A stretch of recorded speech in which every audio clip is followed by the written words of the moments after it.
Tribuners, berjumpa lagi dengan saya Oktiara di dalam program Tribun Talks. Masih dalam rangka Hari Kesehatan Gigi dan Mulut yang jatuh pada kemarin 12 September 2024. Hari ini kita akan membahas serba-serbi mengenai pertumbuhan gigi anak. Narasumber kita hari ini ada Dokter Gigi Anak Eka Sofia dari Dokter Anakku Official. Selamat siang Bu Dokter, Assalamualaikum.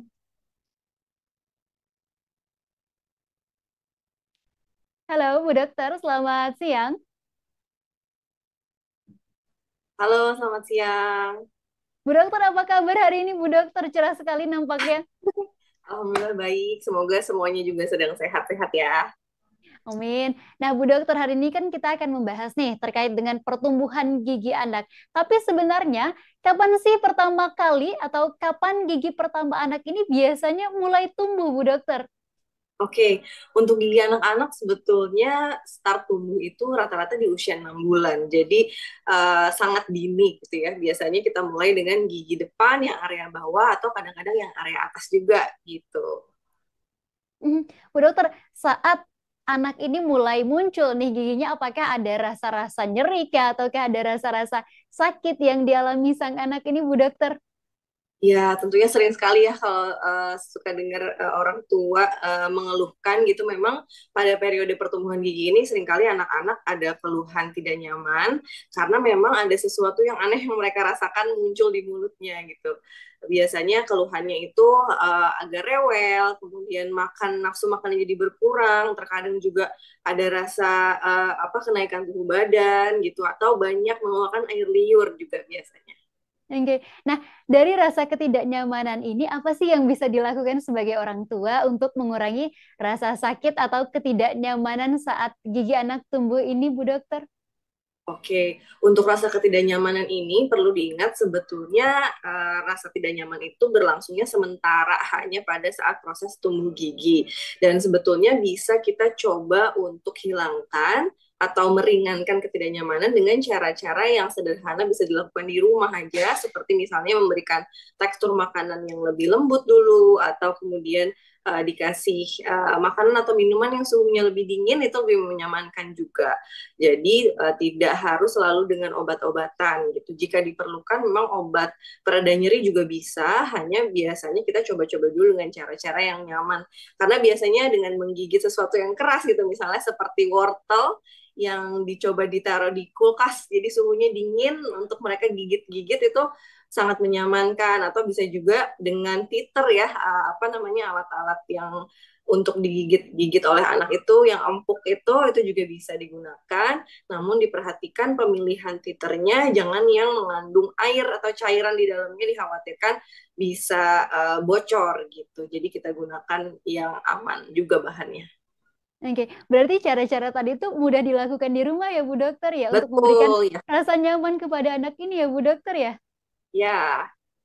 Bu Dokter, berapa lama sih biasanya rentang waktu antara tumbuhnya gigi satu dengan gigi berikutnya, Bu Dokter? Apakah gigi berikutnya akan sakit lagi atau seperti apa sih, Bu Dokter? Oke, sebetulnya tidak selalu terasa nyeri ya. Ada memang anak yang kecenderungan sering merasa tidak nyaman, tapi ada juga yang santai aja gitu. Biasanya memang ketidaknyamanan lebih sering terjadi ketika yang tumbuh itu adalah gigi belakang yang agak besar-besar gitu. Nah, untuk rentang antara gigi satu dan yang lain itu biasanya sekitar 6 bulan, tapi terkadang juga suka tumbuhnya tuh rombongan gitu ya. Jadi sekali tumbuh tuh ada beberapa gigi dan itu sangat normal, tidak perlu dikhawatirkan mengenai jarak dan timingnya, karena rentang waktu normalnya pun seperti tadi misalnya saya bilang awal tuh biasanya 6 bulan, tapi sebetulnya bisa mundur sampai 18 bulan. Jadi tidak perlu khawatir kalau misalnya 6 bulan kok belum tumbuh ya. Memang karena memang bisa mundur juga. Anak saya juga baru keluar gigi di usia 13 bulan gitu. Jadi lumayan mundur. Ketika 18 bulan belum tumbuh, baru kita periksakan. Dan dari tumbuh gigi pertama ke gigi lainnya, jaraknya bisa 6 bulan, ada juga bisa berbarengan juga gitu. Bu Dokter, ini nggak jarang nih kalau misalkan orang tuanya ini kadang-kadang was-was karena anaknya kok anak saya belum tumbuh gigi ya, kok di usia segini kok belum tumbuh gigi ya. Itu bagaimana sih menurut pandangan Bu Dokter? Oke, iya. terkadang kekhawatiran memang muncul ya, apalagi kita misalnya melihat anak-anak lain yang seusia anak kita kok giginya udah banyak, sementara anak kita belum gitu. Yang saya katakan tadi memang ada variasi di apa namanya waktu tumbuh gigi itu. Jadi faktornya memang banyak sekali, faktor genetiknya juga kuat. Tapi selama gigi itu muncul di range waktu yang 6 bulan sampai 18 bulan itu biasanya masih normal aja sih. Jadi nanti kita pantau terus. Jadi pertumbuhan gigi itu biasanya di rentang 6 bulan sampai 3 tahun, 3,5 tahun nanti dia lengkap. Untuk gigi susu sendiri ada 20 jumlah totalnya. Jadi apa namanya akan tumbuh satu persatu, ditunggu aja. Sebetulnya yang lebih penting diperhatikan dari timing itu sendiri, pertumbuhan gigi itu lebih penting juga untuk kita memperhatikan kebersihannya gitu. Jadi kalau udah ada satu, wah langsung nih kita mulai sikat gigi gitu. Nah, ini nih berhubungan dengan apa yang dokter sampaikan. Bagaimana cara merawat gigi anak yang baru tumbuh dengan benar nih, Bu Dokter nih? Oke, ini sebetulnya tahapan yang sangat penting ya, karena kalau kita sudah mengetahui dan juga melakukan pembersihan gigi yang baik sejak awal tumbuh, itu akan sangat jadi starting point yang baik untuk kesehatan gigi anak seterusnya gitu. Jadi sikat gigi itu pembersihan gigi kita mulai dari gigi pertama tumbuh. Jadi nggak ditunggu sampai lengkap semua ada 20 atau nanti aja kalau udah 3 tahun, tapi baru ada satu pun langsung kita bersihkan.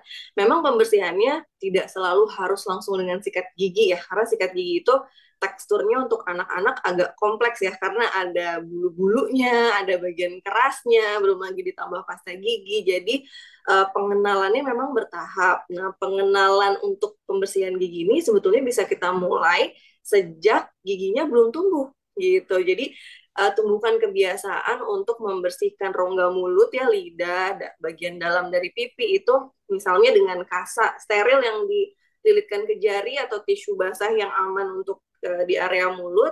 Jadi anak tuh sudah terbiasa ada sesuatu yang membersihkan rongga mulutnya setiap habis makan, setiap habis ASI atau minum susu. Sebelum giginya tumbuh kita bisa mulai.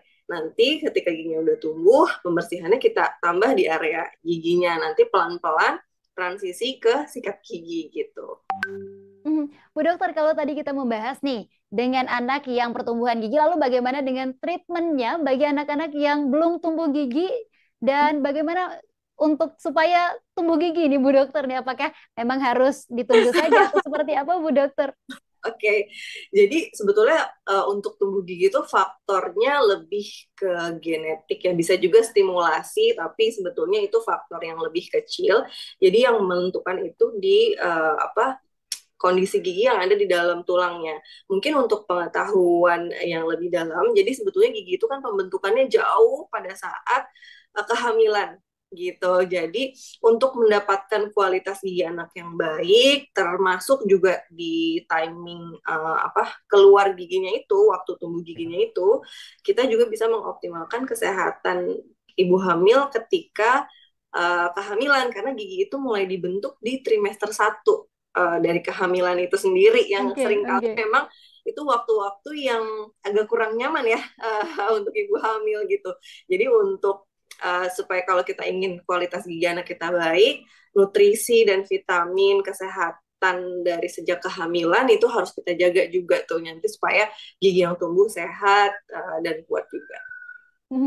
Menarik ya Bu Dokter, berarti kita bisa lewat dari nutrisi dari ibu hamilnya itu ya Bu Dokter ya? Betul. Bu Dokter, ini ada pertanyaan nih dari Tribuners. Saya pernah dengar untuk membersihkan gigi yang baru lahir itu hanya dibersihkan lidahnya saja, Bu Dokter. Menurut pandangan Bu Dokter sendiri seperti apa, Bu Dokter? Oke, jika sudah ada giginya tentu gigi sangat penting untuk dibersihkan ya, karena gigi itu ketika dia tumbuh, dia bisa langsung terpapar bakteri penyebab lubang dan bisa langsung berlubang gitu. Jadi, dan gigi itu tidak seperti kuku atau rambut yang ketika ada kerusakan dia bisa tumbuh lagi atau memperbaiki gitu ya. Kalau gigi itu ketika dia tumbuh, dia adalah jaringan mati. Dia tidak bisa memperbaiki diri sendiri, jadi kualitasnya, kekuatannya itu kita jaga dengan melakukan pembersihan gitu. Yang perlu diperhatikan juga sebetulnya penggunaan pasta gigi yang berfluoride sejak awal, sejak awal giginya tumbuh. Kalau misalnya suka ada kekhawatiran mengenai nanti kalau tertelan seperti apa gitu ya. Jadi kita atur takaran yang kita gunakan gitu sebetulnya. Sedikit aja kalau untuk anak yang belum bisa berkumur, sebiji beras itu cukup setiap sikat gigi. Kalau yang sudah berkumur bisa sebutir jagung, sebesar butir jagung. Itu jangan sangat kecil sekali dan itu adalah takaran yang aman tertelan untuk anak-anak sebetulnya. Menarik nih Bu Dokter, berarti memang diharuskan untuk gosok gigi tuh sejak awal ya Bu Dokter ya. Selain daripada sikat gigi tadi, apa Bu Dokter yang bisa digunakan bagi sang anak ini Bu Dokter? Untuk alat yang digunakan sebetulnya bisa dieksplor oleh orang tua karena untuk pengenalan sampai ke sikat gigi itu memang butuh proses ya. Kita bisa dicoba Hmm. dengan kasa steril itu atau dengan waslap yang bersih, dengan tisu basah yang aman untuk mulut. Kemudian nanti bisa juga pakai sikat gigi yang di jari itu di pasaran banyak sekali. Saya sangat berharap justru orang tua explore banyak mencoba alat mana yang sekiranya untuk anak saya nih paling maksimal membersihkan gitu karena tantangan setiap anak biasanya beda-beda, ada yang suka kabur, ada yang suka nangis gitu ya. Jadi yang mana yang sekiranya cocok dengan manuver anak-anak kita gitu. Jadi memang perlu diusahakan ya menyikat gigi itu anak-anak emang agak sulit gitu ya. Tapi kita perlu usahakan untuk kesehatan anak yang lebih baik. Gitu. Berarti peran orang tua ini penting banget ya Bu Dokter ya. Ya. Bu Dokter, lalu apa sih yang harus dilakukan jika gigi susu anak mengalami kerusakan atau pembusukan nih Bu Dokter nih? Oke, betul. Ini juga hal yang sering sekali ditemui ya, mungkin untuk pengetahuan orang tua. Jadi kerusakan gigi itu sebetulnya terjadinya waktunya sangat lama gitu ya prosesnya sampai dia apalagi tadi sampai membusuk gitu. Jadi kalau udah terlihat ada tanda-tanda kerusakan pada gigi, misalnya perubahan warna gitu, itu baiknya langsung dibawa ke dokter gigi supaya kita bisa melakukan perawatan sedini mungkin. Karena perawatan yang sedini mungkin ini sangat penting untuk anak-anak. Kenapa? Karena semakin dini tentunya perawatannya lebih sederhana. Seperti misalnya di tahapan awal di mana gigi yang tadinya warna putih susu lalu berubah menjadi putih kapur, ada bercak-bercak putih kapur, itu tuh tahap awal berlubang dan itu perawatannya cukup sederhana, hanya kita lakukan penguatan dengan fluoride gitu ya, kemudian kita perbaiki kebiasaan-kebiasaan apa yang kiranya di rumah menyebabkan hal tersebut nanti akan dievaluasi. Jadi perawatannya cukup sederhana. Tapi kalau sudah lebih dalam, seperti misalnya sudah terjadi lubang gitu ya, tentunya perawatannya jadi lebih kompleks dan juga alat yang digunakan lebih banyak dan tentunya untuk anak-anak tidak mudah ya. Untuk orang tua saja mungkin agak menantang ya, apalagi untuk anak-anak. Jadi kita sangat usahakan kondisinya itu tidak perlu perawatan yang berat gitu. Sedini mungkin dilakukan perawatan, maka akan lebih mudah juga untuk anak-anak dan orang tua, lebih ramah di kantong tentunya. Oke. Berarti bisa sedini mungkin untuk melakukan perawatan di rumah ya Bu Ya, Dokter ya. di dokter Baik, gigi. oke. Nah, Bu Dokter ini pertanyaannya nyambung nih dengan pertanyaan terakhir saya. Kapan sebaiknya anak pertama kali memeriksakan giginya ke dokter gigi? Apakah tunggu berlubang terlebih dahulu, tunggu sakit dulu, atau gimana sih Bu Dokter?